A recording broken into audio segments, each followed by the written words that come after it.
New movie coming to theaters soon. John Chassis Hands.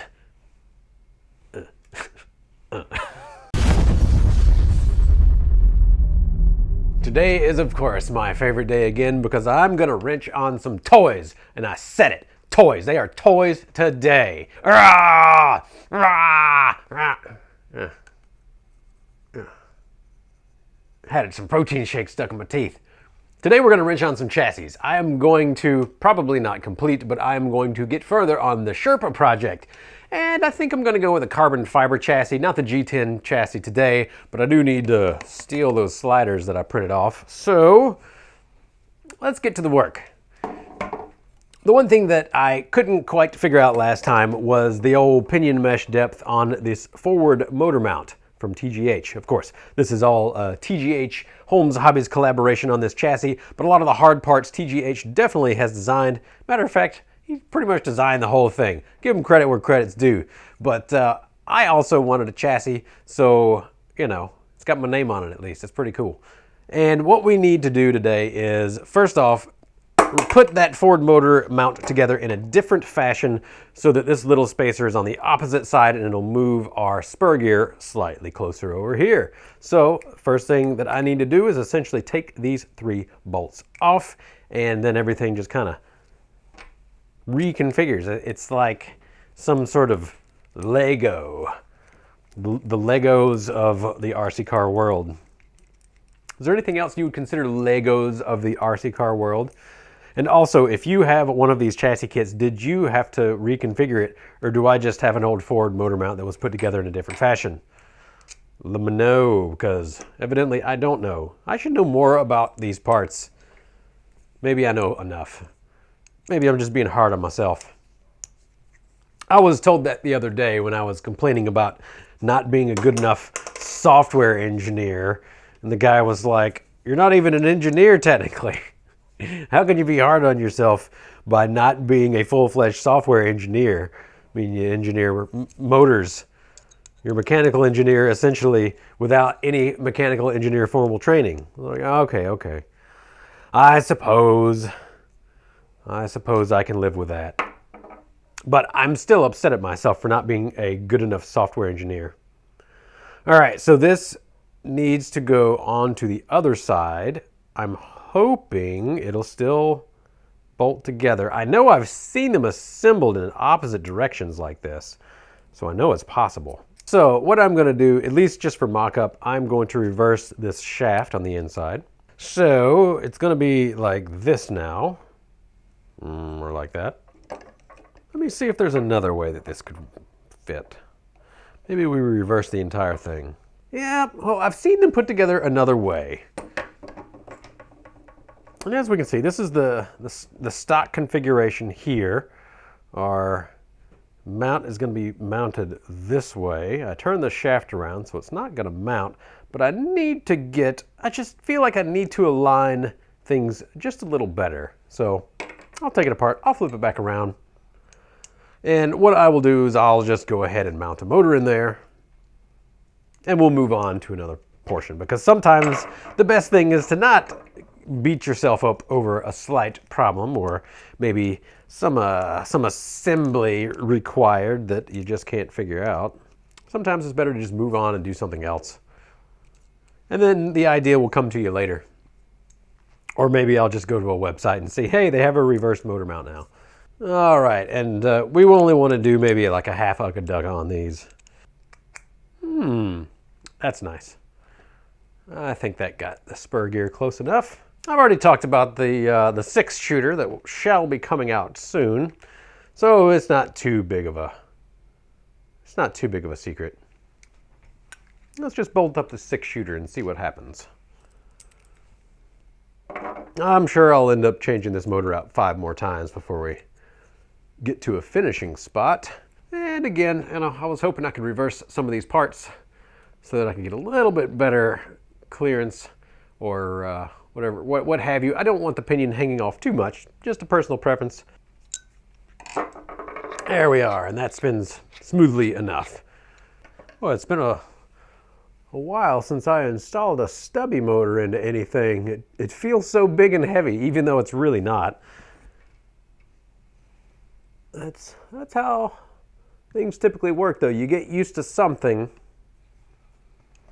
and then any sort of changes you definitely can notice. That's the nice thing about switching out electronics, for me at least, is trying to get used to something and then switching it out and seeing what the difference is with the new motor, usually for me. Sometimes ESCs. What kind of stuff do you like to test and tune with? What is your favorite thing to do and then change out? Link geometry, maybe? Or maybe you like electronics like me. And I'm gonna give these a solid half Ugga Dugga, because hopefully I'm not gonna be taking this apart again for a while, but we'll see. No promises. There we go. That's real nice. Now, the next thing that we have, oh, you know, I should probably just put the drive shafts in. Boy, and that transfer case spins smooth. We've got all these little bits and bobs from Super Shafty. This is a specialized kit for the Sherpa chassis that Super Shafty offers. And I can tell you, the longest one is going to be the rear. The next longest one is going to be the front axle. And then the smallest is going to be the transfer case. It's been a long time since I put together universals. So you'll have to excuse any problems that I may have. Now, normally I would use plastic drive shafts.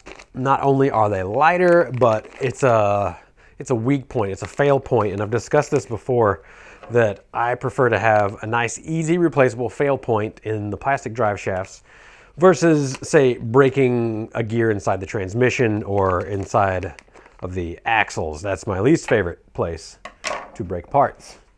And there's gonna be enough pieces on this. I'm just gonna grab this little Cal RC work mat. Yeah, we'll just empty the contents. Got ourselves a couple of universal ends, or whatever these are called. Are they universals or are they CVDs? Let me know in the comment.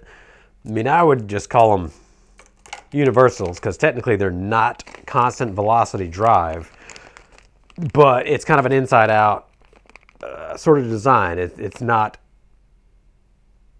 a block with two cross pins. It is one block with one cross pin this way and then a sliding slot on the end. So it's kind of like an inside out sort of design. Technically they're still universals. They still operate exactly like universal, and they do have varying RPM just like universal. But I think MIP has one of them things, a trademark on the name CVD, so they can say CVD. Oh, we got a little half and half container with grease and blue thread gel Loctite. I got some Loctite over here. It'll be fine. All right, so now that I have talked my way through depackaging, we got to figure out which ones are where. Which ones? We got two long outputs and 1, 2, 3, 4 short ones. I'm gonna guess that more than likely the long outputs are gonna be on the transmission. Just a guess. That way it'll clear the skid plate. Just a guess. All right. So we put our cross pin through. Probably hard for y'all to see because it's so tiny. The teeniest little set screws. The teeniest little set screws. All right, we've applied some blue Loctite. We have the flat spot on the cross pin where this little set screw is going to rest. And this isn't going to actually transfer power, so we don't want to put like a tenth of an Ugga Dugga. Just enough pressure to keep that cross pin from moving in there is all that we need. And then the Loctite will hopefully keep that from backing off. And then all of the power transfer is just on the pin itself. So that little set screw shouldn't be doing any work. These are heat treated cross pins, so they have a nice blue color to them. Not that it really even matters, but I really like the color. I like the blued steel. Kind of reminds me of a gun. Can you say that on YouTube? Can I say the G word? I don't know. You're going to have to tell me in the comments, or else YouTube's going to have to tell me. All right, so once again, we got some Loctite on our set screw. We're just going to put it in there, and then, yeah, maybe 1/10 of an ugga-dugga, just enough to cinch it down. And there we go. Look at there. One complete drive shaft unit. And we do want to make sure that they are in phase, which means that maybe you can see here, oh, it's close to being in phase. There we go, now they're in phase. I had to flip it around 180. You can see the slots that are cut in the edge of this drive shaft. We want those to be lined up. We want our universals to be lined up so that, it's called phasing. And there's a reason for it, and it's escaping me now. But essentially, since these are not true CVDs, we want the acceleration and deceleration of the drive shaft to be equal on both ends. And the way to do that is to put them in phase with each other, which means that the pins need to be lined up, the slots need to be lined up, and that way it is essentially, let's say we have a 10% variation in our RPM going up and down on this bend, and then this other one, as long as our outputs are parallel with each other in all directions, then ideally it would undo that 10% because it's coming, transfer power. Now the wires are in the way, so I'm gonna have to undo my motor and clock it a little bit just to give myself clearance for this drive shaft. It's the first time I put together a Sherpa, so I'm not gonna be as hard on myself as I would be as if this was some sort of engineering project. Gosh darn it. Why can't I figure out local variables and global variables? I don't know, you tell me. When is an appropriate time to use a global variable? Huh? All right, so we're gonna loosen our motor mount. I'm gonna try to maybe clock it a little bit and get enough room to squeeze this in. It's not gonna work. So I gotta take the motor mount out completely. You're only gonna see me do this like 8 times in the video. All right. Motor mount out of the way. Yeah. All right, so I'm looking. All right, I'll pretend. I'm just gonna slide this in and see if it will work. It's gonna be real close. Let me know in the comments how many times you normally take a rig apart and put it back together. It won't hit the rails because there's no rails there, see? Lots of clearance, all the clearance in the world. How much clearance do you need? 100% of it. As you get older, do you notice that your hands are shakier than they used to be, or is that just me? I used to be the king of playing Operation.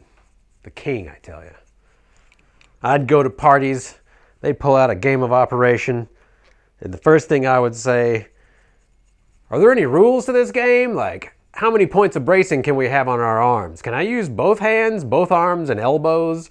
Can I lean on the table? And usually, very rarely, there'd be no rules. Of course nobody's gonna come up with rules for Operation, but just a hint for you guys, if you're ever playing it, don't be out here like this, trying to play Operation. That's not gonna do it for you. No sirree. What you need to do, get both elbows on the table, you use your tweezers in one hand, and then you use your other hand on your wrist, one way or another. Oh boy. You'll be the winner of Operation that day. As I have always been in the past, but my hands are getting kind of shaky as I get older, so I cannot always claim to be the king of Operation. But with this one weird trick, you too will impress your friends. Seriously though, if you ever play a game of Operation, use a multi-point approach, 2 elbows on the table, 1 hand on the wrist, and you will have less shaking than you have ever experienced playing that nerve-wracking game. All right, so this video is probably just gonna be me getting the forward motor mount in, but that's fine, that's fine. Like I said in the last video, it's kind of hard to get on camera progress. It usually takes a while. I'm gonna end up having 10 plus hours in this rig, easily. Now, I'm sure that somebody who's really familiar with all of these parts inside and out could get it done in, man, maybe 2 hours or so, if we're including assembling axles and everything. If it's just assembling pre-assembled components onto the frame, probably get it done in an hour, minus the electronics setup. Let me know in the comments, how long would it take you? Are you a super wrencher?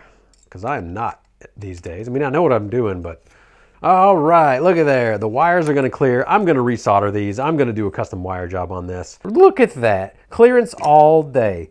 Oh, we got some cross pins. Usually I don't lock tight the cross pins. Do you? It seems, I don't know, I've had them work loose before.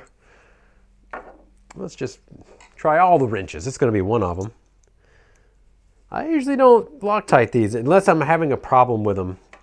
And again, maybe like a 10 thug on this. It doesn't, the cross pin just needs to not back out. It doesn't have to actually, well, the threads themselves don't transfer load. We got this far today. I'm gonna have to get everything bolted up here. I've got all of my link sets already made for this particular one, and I'm probably gonna have to steal my axles from another project just to get this one going. And I'll get another set of axles. So yeah, I think for now we're gonna have to call it there. But hey, look, I made some progress. I've got the transfer case bolted up to the forward motor mount. I have a motor in there, the 6-pole, 6-shooter, stubby size motor that we will have available soon-ish, whenever. Like I said, could be months. It might not be months.